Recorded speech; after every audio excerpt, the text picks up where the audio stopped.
Thanks. Republicans kicked off their national convention in Charlotte, North Carolina and Washington, D.C. this morning. And less than an hour ago, the GOP officially nominated President Donald Trump for re-election, and he addressed delegates in North Carolina. We're getting ready to do things like nobody's ever seen before, but the best way to bring unity is success. Success brings unity, and we were there, and then we got hit with the plague. But we won't forget that. Like the Democrats last week, the Republican convention will hear from citizens from across the country, including the McCloskeys. They're the St. Louis couple that gained attention for pointing guns at Black Lives Matter protesters in front of their Central Weston home. Skylar Henry has the latest from Washington, D.C. President Trump headed to North Carolina this morning to meet with delegates, not long after Republicans opened their national convention in Charlotte.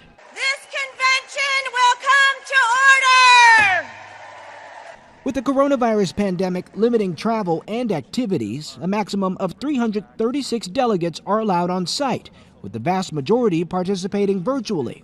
That Alabama has unanimously cast its 50 delegates' votes for President Donald J. Trump.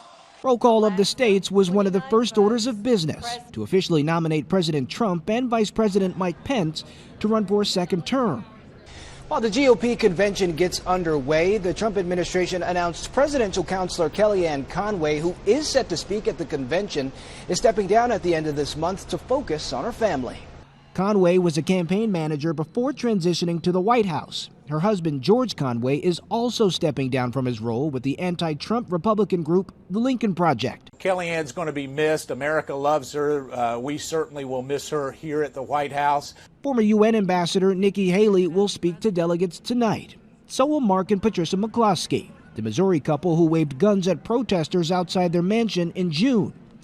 President Trump is expected to appear every night, culminating with his acceptance speech on Thursday from the White House. Skylar Henry, CBS News, Washington.